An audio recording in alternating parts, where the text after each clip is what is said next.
कथा चलने में कोई होने लगी है देरी। एक और बात कहते हैं, जिन्होंने भारतीय मान्यता को स्वीकार नहीं किया, जाना नहीं है, वो ऐसा कह सकते हैं। भारत में यदि किसी नारी का बलपूर्वक अपहरण हो गया तो वो अपराधी नहीं है। उसने कोई अपराध नहीं किया। उसने क्या अपराध किया? 2 गुंडे उठा के ले गए उसे। और इसका उदाहरण हमारे देवताओं में है। देवगुरु बृहस्पति की पत्नी तारा को चंद्रमा ले गया अपहरण करके, अपने घर रखी और उससे एक पुत्र भी पैदा हो गया, बुध। पर देवताओं ने कही बात ठीक नहीं है। भगवान ब्रह्मा बीच में पड़े और समझौता कराया, और समझौता ये हुआ कोई पुत्र तो बुध तो चंद्रमा के पास रहेगा और तारा जो है बृहस्पति के पास जाएगी, और उसे उतनी ही पवित्र मानकर स्वीकार कर लिया गया। और जरा हमारे उसमें उठा के देखिए, सत्यवती कुमारी के पराशर पैदा हुए थे, कुंती के कुमारी के कर्ण पैदा हुए थे, द्रौपदी के 5 पति थे, मंदोदरी रावण की पत्नी थी और उसके बाद वो विभीषण की पत्नी बन गई। परंतु उनके चरित्र पर किसी ने उंगली नहीं उठाई, बल्कि ये सोचकर कि कल को कोई इनकी ओर उंगली ना उठा दे, उनको पंचकन्या कहा गया। आप आश्चर्य करेंगे, उन्हें पंचकन्या कहा गया है। शास्त्र कहता है अहल्या, द्रौपदी, तारा, कुंती, मंदोदरी तथा पंचकन्या स्मरेत नित्यम महापातक नाशनम। इन 5 कन्याओं का जो स्मरण करता है, जिनका जिन पर कहीं ना कहीं कोई लांछन लगा हुआ है, अहल्या, द्रौपदी, तारा, तारा बृहस्पति पत्नी जो भी कह रहा था, कुंती, मंदोदरी, ये पंचकन्याएं हैं। पंचकन्या स्मरेत नित्यम, नित्य जो इनका याद करता है, इनको महापातक नाश, महापातक के भी नाश हो जाता। और एक और बात देखिए, हमारी संस्कृति में तो हमने संतान को पाने के लिए अपनी पत्नी को एक अधिकार दिया है कि वो किसी से नियोग करके मेरे लिए संतान पैदा करना। जब परशुराम जी के द्वारा क्षत्रियों का विनाश लगभग हो गया था, तब क्षत्रिय रानियों ने श्रेष्ठ ब्राह्मणों के साथ संबंध जोड़कर क्षत्रियों का वंश चलाया था। और आप देखें, पांडवों का तो वंश ऐसा चला है। सत्यवती के 2 पुत्र थे, चित्रांगद और विचित्रवीर्य। चित्रांगद तो मारा गया, चित्रांगद यक्ष से रहता हुआ। विचित्रवीर्य ऐसा था कि उसका विवाह करने को तैयार नहीं था। भीष्म गए और काशीराज की कन्याओं को उठा लाए। उनमें से अंबा ने तो कहा मैं तो राजा शाल्व को मान वर्ण कर चुकी हूँ, 2 का विवाह विचित्रवीर्य से कर दिया, और वो 6 रोग से मर गया और कोई संतान नहीं हुई। तब क्या हुआ? नियोग हुआ। किससे हुआ? सत्यवती ने बुलाया भीष्म को, और भीष्म ने कहा विवाह कर। मां मैं तो विवाह नहीं कर सकता, मैंने तो प्रण कर रखा। बोले विवाह नहीं करते हो तो ये तुम्हारी भौजाई 2, इनसे नियोग करो। भौजाई बड़ी नहीं होती, छोटी भी भौजाई होती। हमारे यहाँ देवर का अर्थ सामान्य रूप से छोटे भाई को माना जाता है। देवर है जो द्वितीय बार होने का अधिकारी है। तो उन्होंने कहा मां ये भी नहीं कर सकता, तो फिर कैसे वंश चले? बोले किसी ब्राह्मण से का नियोग करा दो। तब सत्यवती ने रहस्य खोल दिया। उसने कहा भैया, जब मैं कुमारी थी तो पराशर के संबंध से मेरे एक पुत्र पैदा हुआ था, वो व्यास है। मां ये तो बहुत अच्छी बात है, व्यास हमारे कुल के हैं और ब्राह्मण हैं, तो व्यास ने ये पहले जब व्यास पैदा हुए थे तभी ये कह गए थे, माँ कभी जरूरत हो तो मुझे बुला लेना। तो व्यास को याद किया, व्यास आए और व्यास से कहा कि देखो ऐसा ऐसी बात है। बोली माँ मुझे कुछ समय दो। बोले समय बिल्कुल नहीं मिलेगा। अब व्यास तो काले थे और घी या तेल लगाया हुआ था। उन्होंने कहा नहीं, तुम्हें अभी ये नींव का संबंध जोड़ना पड़ेगा।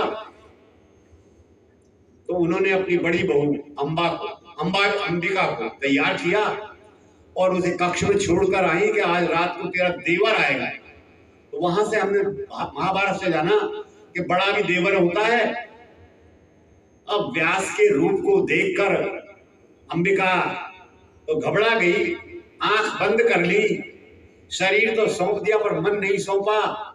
जब बाहर निकल के आए, माँ ने पूछी मुझे बेटा पौत्र मिलेगा? माँ मिलेगा पर अंधा मिलेगा। उन्होंने दूसरी पत्नी को तैयार किया, दूसरी बहू को तैयार किया, अंबालिका को। वो गई, उसने आंख तो बंद नहीं की परंतु वो संकोच में पीली पड़ गई। फिर पूछा क्या हुआ? तो उन्होंने कहा पुत्र तो मिलेगा माँ, पांडु मिलेगा, पीला मिलेगा। फिर वो बड़ी बहू से फिर कहा कि तू तैयार हो। उसने सास से तो हाँ कह दी पर किया एक, उसने अपने जेवर, अपने कपड़े, अपनी दासी को पहना कर उसे भेज दिया। अब दासी प्रसन्न होकर गई कि व्यास जैसे व्यक्ति से मुझे संबंध जोड़ने का मौका मिलेगा। प्रसन्नता से उसने व्यास का स्वागत किया, सम्मान दिया और उससे विदुर पैदा हो गए। तो हमारे यहाँ तो इस तरह की बातों को कोई बुरा माना नहीं गया ना। और पांडु ने तो अपनी पत्नी कुंती को कहा तो मेरे लिए पुत्र पैदा कर, और 3 पुत्र पैदा किए उसने। युधिष्ठिर के लिए धर्मराज को बुलाया, भीम के लिए पवन को बुलाया, अर्जुन के लिए इंद्र को बुलाया। फिर कहा कि और पैदा कर। बोले नहीं अब नहीं करूंगी, 3 हो गए, 3 बार बहुत होते। बोले तो माद्री को बता दे। उन्होंने माद्री को मंत्र बताया, माद्री ने और होशियारी की, एक बार में 2 बुला लिए, अश्विनी कुमार बुला लिए और उसके 2 पुत्र पैदा हो गए। तो जिस संस्कृति में नारी हर स्थिति में पवित्र है वहां नारी का परित्याग हो जाएगा, ऐसा हमारी संस्कृति में नहीं है। मेरे इस निवेदन का आपसे केवल एक ही प्रार्थना है कि आगे से यदि कोई सीता परित्याग की बात कहे तो उससे एक तो झूठ बोलता है, सीता का कभी परित्याग नहीं होता। हमारे पास ठोस सबूत हैं और तेरा मन ना भरता हो तो पुस्तक जो है मेरी वो आगे ही बाजार में 5 भाषाओं में है, हिंदी, संस्कृत, गुजराती, मराठी और अंग्रेजी। वो लेख 5 भाषाओं की छोटी सी पुस्तक में आ गया। भैया तू वाल्मीकि रामायण का उत्तरकांड, लेखक डॉक्टर चंद्रपाल शर्मा, उसे पढ़। अब एक और छोटा सा प्रसंग है, समय तो हो गया है पर मैं आपको और 5-7 मिनट लूंगा। दूसरी कथा है शंबुक वध। क्योंकि ये शंबुक जिस जाति से आता है वो जाति कुछ बड़ी है, संख्या बल ज्यादा है। यदि इनको हम इन वैदिक धर्मावलंबी से हटा दें तो ये बौद्ध बन जाए हमारे साथ। आज भी बौद्ध बना रहे हैं हमारे लोगों। उस समय तो बौद्ध बनाने की थी कि भाई एक समय तो यह आया था कि पूरा संसार ही हमें बौद्ध दिखाई देने लगा था, राजा ही हमारा बौद्ध हो गया था अशोक। शंबुक वध की 2 ही राम पर, जो पूरे चरित्र पर 2 ही उंगली उठती हैं, एक सीता परित्याग और एक शंबुक वध। मैं समझता हूं किसी को ये शक तो नहीं है जो मैं कह रहा हूं कि सीता का परित्याग नहीं हुआ था, ये विश्वास है सबको। क्यों भाई, हाथ उठा के बता दो, सबको विश्वास हो गया कि सीता को राम ने नहीं निष्कासित किया था। ये सब षड्यंत्र है किनका? जो हमारे धर्म को अपमानित करना चाहते, हमारे धर्म को लांछित करना चाहते, अपने धर्म की श्रेष्ठता स्थापित करना चाहते, जो हमारे राम लक्ष्मण को जैन बना रहे हैं, जो हमारे राम लक्ष्मण के 8,000 16,000 रानियां बता रहे हैं, जो हमारे बारे में ये कह रहे हैं कि राम अपनी बहन से विवाह कर रहे हैं, इनकी नीयत कितनी खराब है। इन्होंने हमारे साथ षड्यंत्र किया। हाँ, एक बात और रह गई कहने की बात कि मैंने अभी कहा था कि जब अग्नि परीक्षा हो रही थी तब राम ये विकल्प दे रहे थे यहाँ रह सको, तो जो सीता परित्याग किया तब तो ये विकल्प और जरूरी थे। बालक होने वाला भाई लक्ष्मण के घर रह ले, वहां उसके घर में रह ले, आदर पूर्वक रहेगा। तो उसकी मां सरीखी है, भरत है, शत्रुघ्न है, कहीं भी रह ले। तब वो विकल्प क्यों नहीं दिए गए? वो विकल्प तब तो दिए गए थे जब सीता पवित्र नहीं मानी गई थी, और जब सीता पवित्र थी तब वो विकल्प नहीं दिए गए। शंभू के बारे में कहते हैं, ये कथा गढ़ी है, एक ब्राह्मण आया और राम से निवेदन किया कि महाराज आपके राज्य में मेरे जीवित रहते हुए मेरे पुत्र की मृत्यु हो गई। भाई ये कैसे हो गया?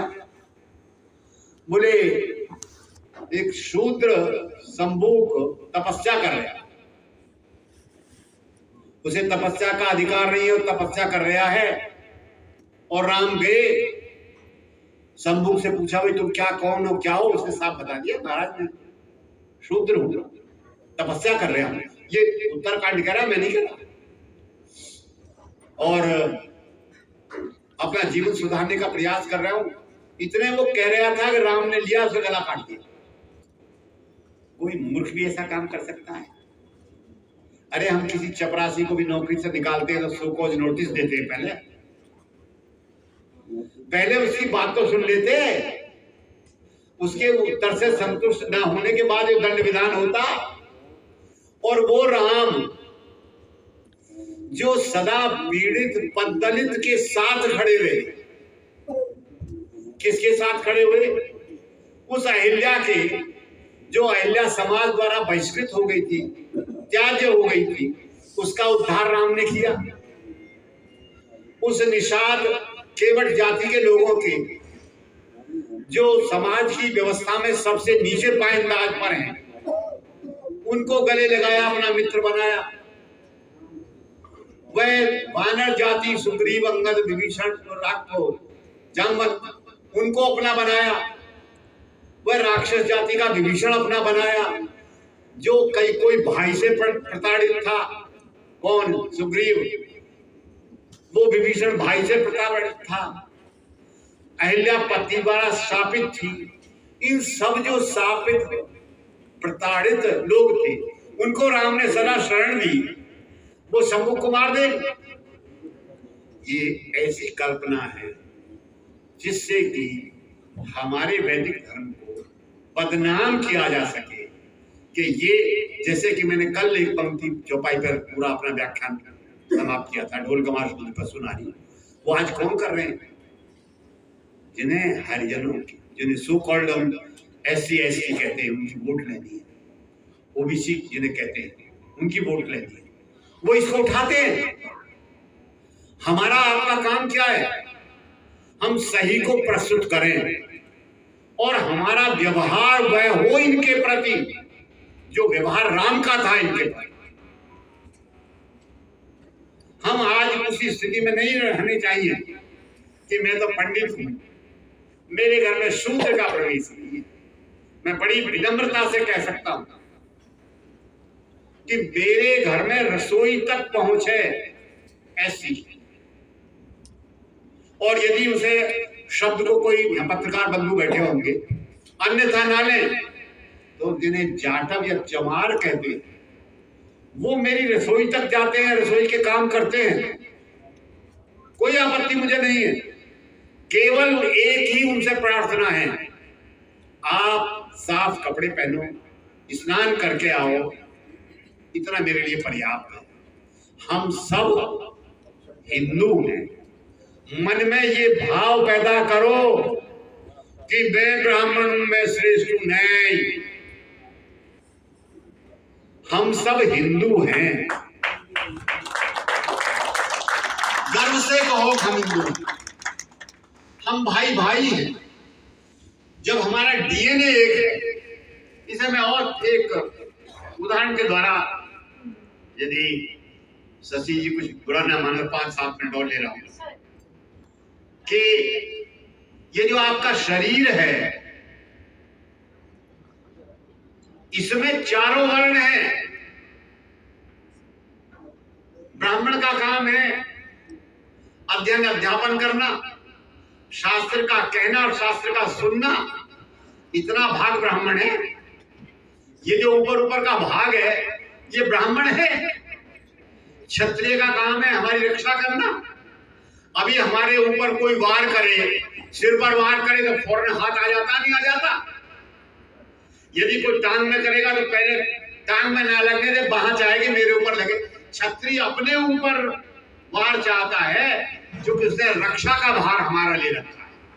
रक्षा का भार ले रखा है तो इसीलिए वो ये प्रयास करता है कि मैं इस शरीर की रक्षा करूं। और हमारे वैश्य बंधु क्या कर रहे हैं? आपने कभी सोचा है? कोई आवश्यकता हो, किसी भी तरह की आवश्यकता हो, बनिए की दुकान पे चला जाए, ले आ।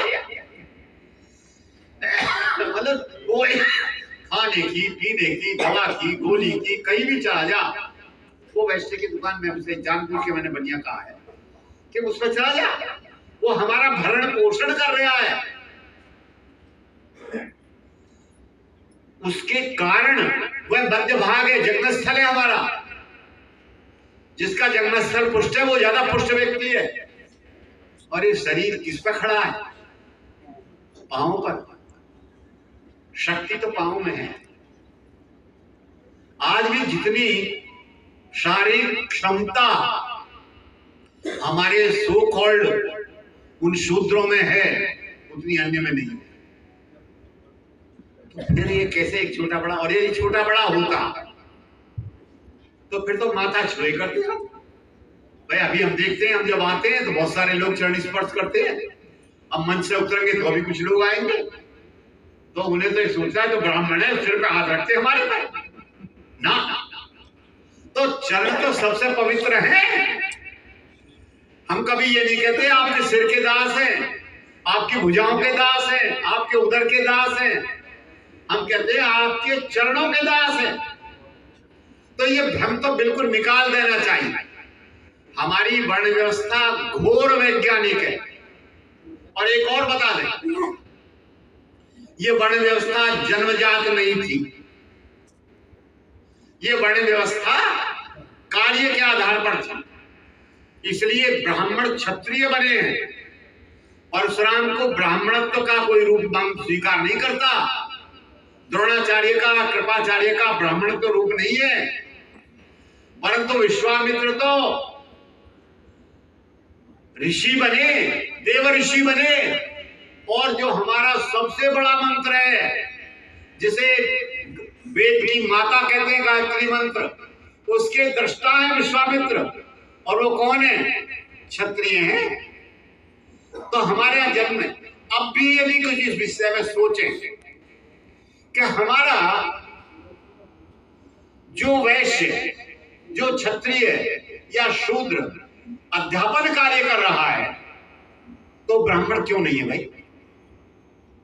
अरे ब्राह्मण का काम था अध्ययन अध्यापन करना। वो अध्ययन करता है तभी तो अध्यापन कर रहा है। वो ब्राह्मण है। फौज में क्या सारे राजपूत ही हैं आजकल? अरे हमारे यहाँ तो नाहर रेजिमेंट भी है, सिख रेजिमेंट भी है, जाट रेजिमेंट भी है। तो ये सब क्षत्रिय हैं जो हमारी रक्षा कर रहे हैं। और जो मैंने अभी दुकान की कही वो वैश्य नहीं कर रहे, हमारी अन्य जाति के लोग भी कर रहे हैं। वो सब वैश्य हैं, उनकी मेंटेलिटी भी वही है। हमारे अध्यापक चाहे किसी भी जाति का हो, उसकी मेंटेलिटी अध्यापकीय ही रहेगी, वही ब्राह्मणत्व की रहेगी। इसलिए इस तरह के भेदों में ना पड़े, संगठित होकर रहे, ये सोच कर रहे हैं कि हम हिंदू हैं, हम वैदिक धर्मावलंबी हैं, हम सनातनी हैं, हम भाई भाई हैं, हम सब एक परिवार के हैं।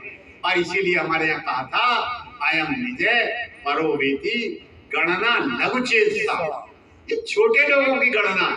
मैंने कल भी कहा था कि आज मेरी स्थिति यह है कि मेरी और संतान केवल 5 है। परंतु मेरे ख्याल से 50 संतान है आज, जो पिताजी और माताजी कहते हैं दोनों को, और मैं उनको उसी तरह पुत्र या पौत्री के रूप में देख रहा हूं, पुत्र पुत्री या पौत्री। ये अपने दायरे को बढ़ाकर सीमित मत रहो।